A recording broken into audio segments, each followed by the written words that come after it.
Bismillahirrahmanirrahim. Assalamualaikum warahmatullahi wabarakatuh.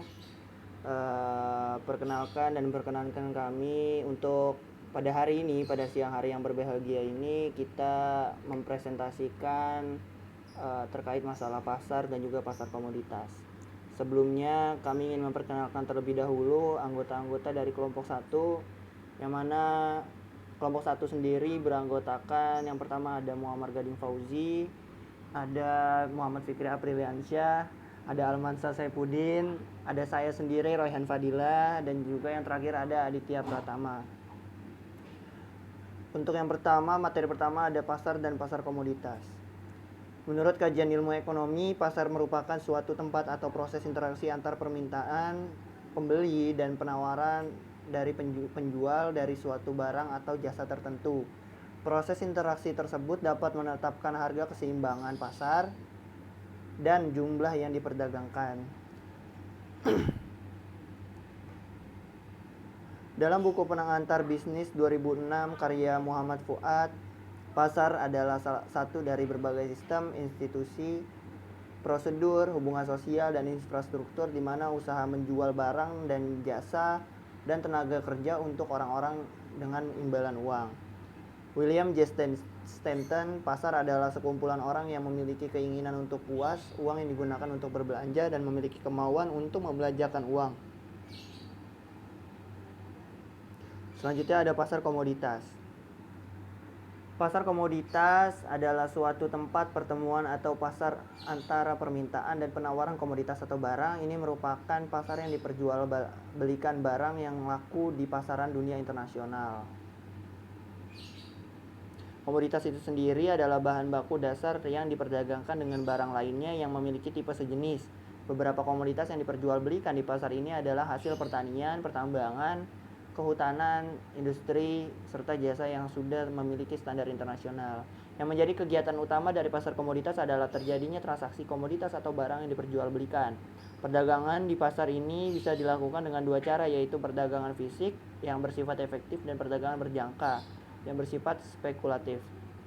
Secara garis besar, anggota pasar dibagi menjadi dua, yaitu anggota biasa dan anggota luar biasa. Dalam perdagangan komoditas tentu juga memiliki resiko. Resiko perdagangan komoditas bisa berasal dari gagal janji atau fluktuasi harga. Harga komoditas sangat ditentukan oleh permintaan dan penawaran yang terjadi di pasar ini. Permintaan ditentukan oleh penambahan penduduk, pertambahan penggunaan baru, dan karena substitusi. Next ada pemasaran.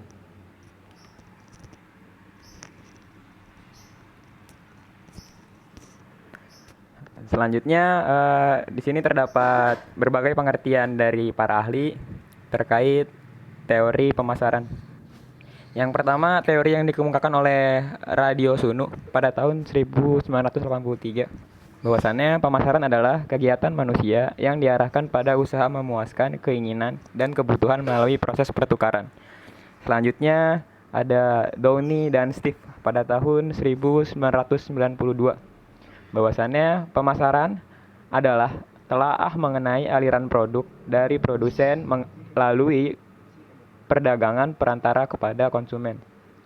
Lalu yang ketiga ada dari Kartajaya pada tahun 2002, bahwasannya pemasaran adalah sebuah disiplin bisnis strategis yang mengarahkan proses penciptaan, penawaran, dan perubahan values dari satu inisiator kepada stakeholders lainnya. Selanjutnya ada beberapa teori mengenai pemasaran komoditas pertanian. Yang pertama, teori ini dikemukakan oleh Sudiono pada tahun 2000. Pemasaran pertanian adalah proses aliran komoditas yang disertai perpindahan hak milik dan penciptaan guna waktu atau time utility, guna tempat atau place utility, dan guna bentuk atau from utility yang dilakukan oleh lembaga-lembaga pemasaran dengan melaksanakan salah satu atau lebih fungsi-fungsi pemasaran. Lalu ada buku dari Batman pada tahun 1976 yang berjudul Article Agricultural Marketing, A Review of the Literature of Marketing. Nah, di sini beliau mengemukakan ada 7 alasan untuk mengenai pemasaran pertanian. Yang pertama adalah pemasaran pertanian dikembangkan pertama kali dengan menitikberatkan kebijakan melalui campur tangan pemerintah. Lalu yang kedua, adanya alasan-alasan nyata bahwa mahasiswa mempelajari pemasaran pertanian karena tertarik terhadap persoalan-persoalan petani yang relatif kecil mendapat perhatian. Lalu yang ketiga, konsentrasi perhatian pemasaran pertanian terhadap bahari pangan yang merupakan salah satu bidang telaah pemasaran pada umumnya sangat berkaitan erat dengan kepentingan produsen dan konsumen, sehingga sangat terbuka dipengaruhi kepentingan-kepentingan politis oleh pembuat kebijakan. Lalu yang keempat ada pemasaran sebagai subjek, yaitu bisnis dibagi dalam beberapa spesialisasi, seperti pemasaran konsumen, pemasaran industri, dan pemasaran internasional.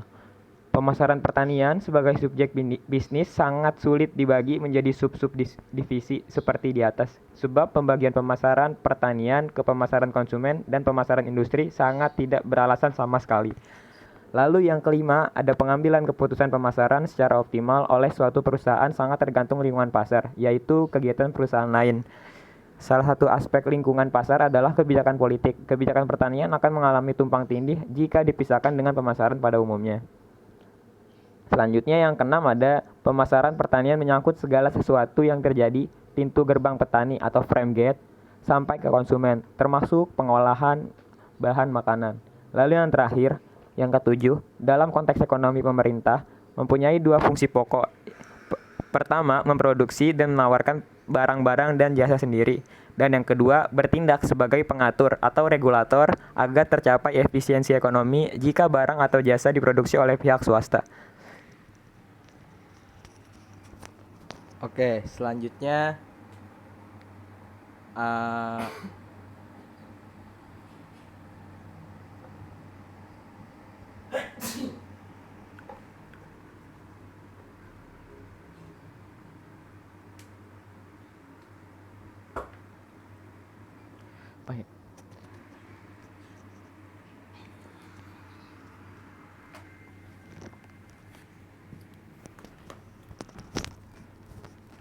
Oke, selanjutnya peranan sistem pemasaran dalam kegunaan waktu atau time utility. Yang pertama, sistem pemasaran merupakan kegiatan yang memproduksi yang dilakukan oleh lembaga pemasaran yang dilakukan dalam urutan horizontal maupun vertikal.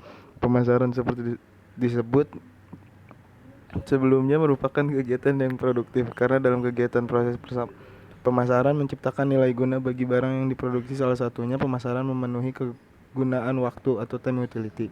Maksudnya ialah kegiatan pemasaran mendorong tersedianya produk sesuai dengan waktu dibutuhkannya oleh konsumen, baik dari segi kualitas, kuantitas maupun kontinuitas. Yang kedua, peranan sistem pemasaran adalah sebagai berikut. Yang pertama, memaksimumkan tingkat konsumsi. Yang kedua, memaksimumkan kepuasan konsumen. Yang ketiga, memaksimumkan pilihan. Kemudian yang keempat, memaksimumkan mutu hidup.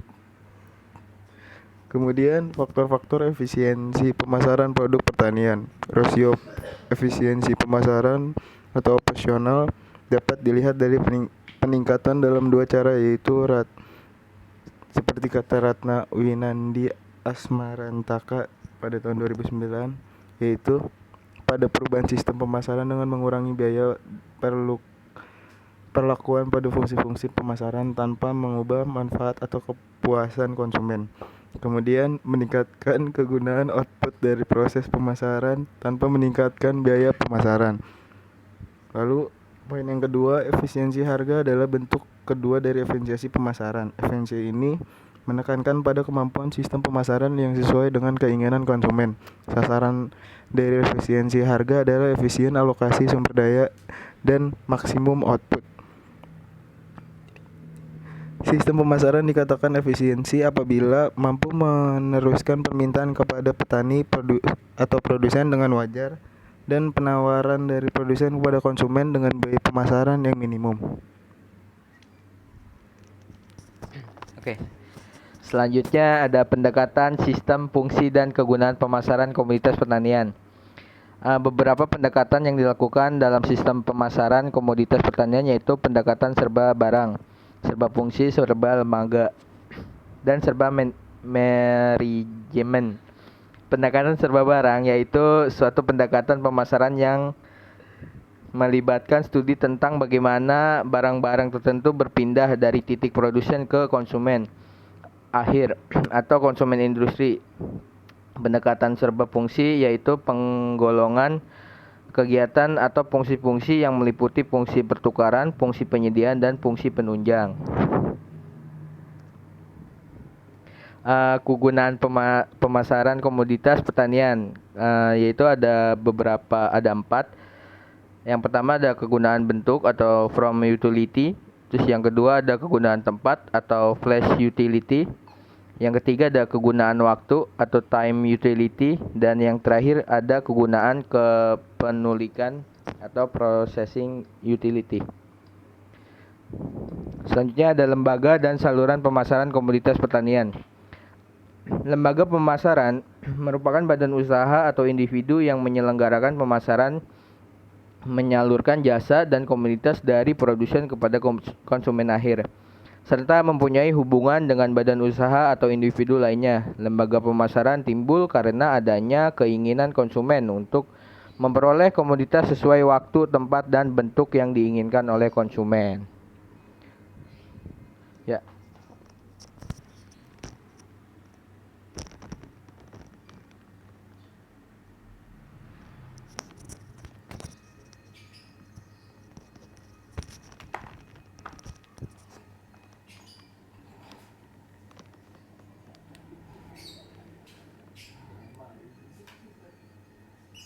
Selanjutnya ada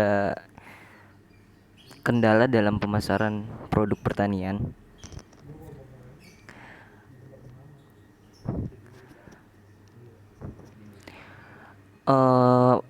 Pemasaran dalam kegiatan pertanian dianggap memainkan peran ganda.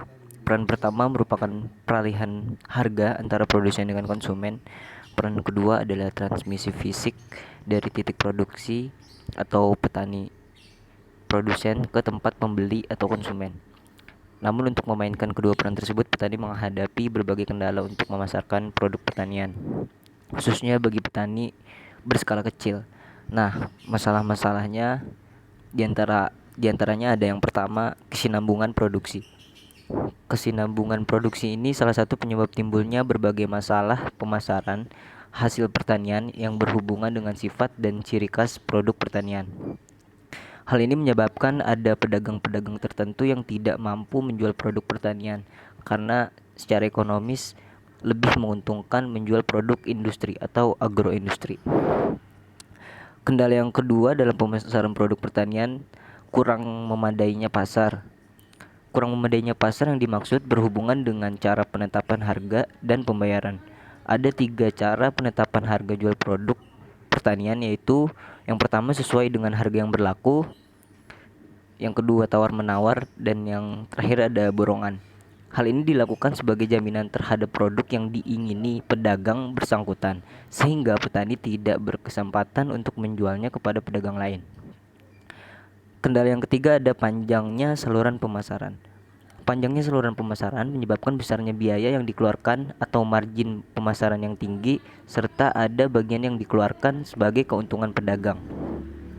Hal tersebut cenderung memperkecil bagian yang diterima petani dan memperbesar biaya yang dibayarkan ke konsumen.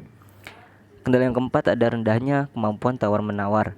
Kemampuan petani dalam penawaran produk yang dihasilkan masih terbatas karena keterbatasan modal yang dimiliki, sehingga ada kecenderungan produk-produk yang dihasilkan dijual dengan harga yang rendah. Di samping itu, khawatir terhadap resiko dan ketidakpastian selama proses produksi sehingga pada waktunya tidak mampu mengembalikan kredit. Ini menunjukkan pengetahuan dan pemahaman petani tentang masalah pengkreditan masih terbatas, serta tingkat kepercayaan petani yang masih rendah. Kendala yang kelima, berfluktuasinya harga. Harga produksi hasil pertanian yang selalu berfluktuasi tergantung dari perubahan yang terjadi pada permintaan dan penawaran. Naik turunnya harga dapat terjadi dalam jangka pendek, yaitu per bulan, per minggu, bahkan per hari, atau dapat pula terjadi dalam jangka panjang. Keadaan tersebut menyebabkan petani sulit dalam melakukan perencanaan produksi. Begitu juga dengan pedagang sulit dalam memperkirakan permintaan. Yang keenam, ada kurang tersedianya informasi pasar.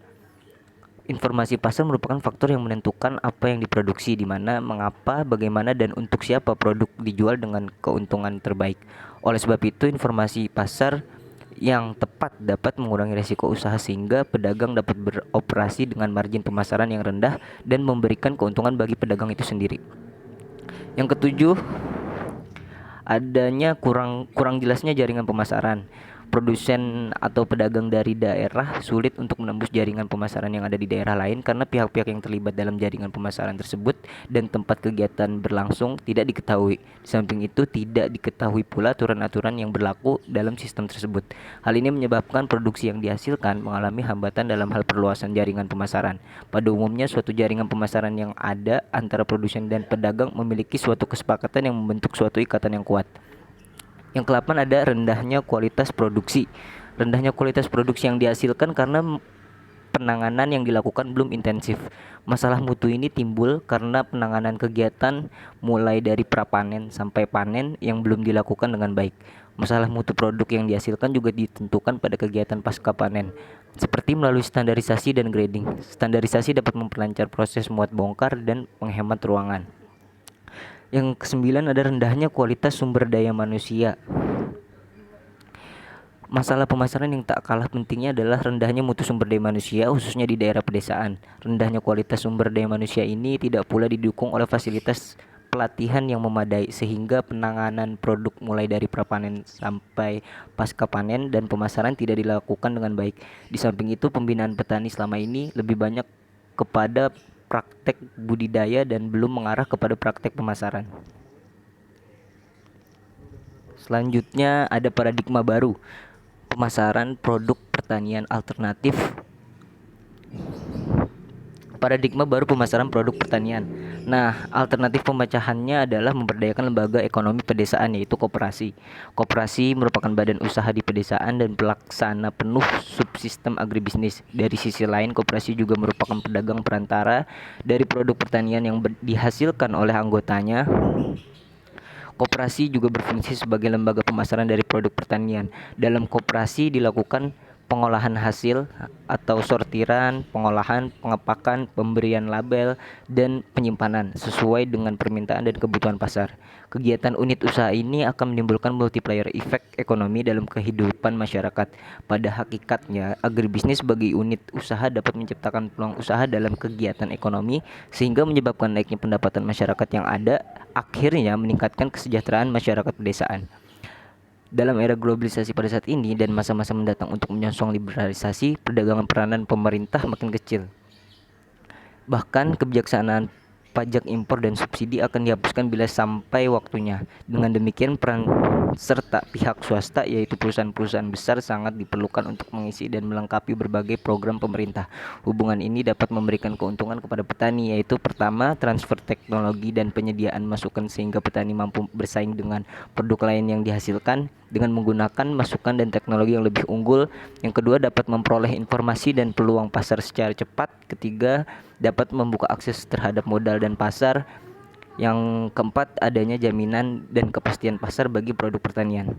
Oke, cukup sekian penyampaian PowerPoint yang sudah kita presentasikan. Terima kasih banyak untuk terima kasih atas perhatiannya. Kurang lebihnya mohon maaf. Assalamualaikum warahmatullahi wabarakatuh.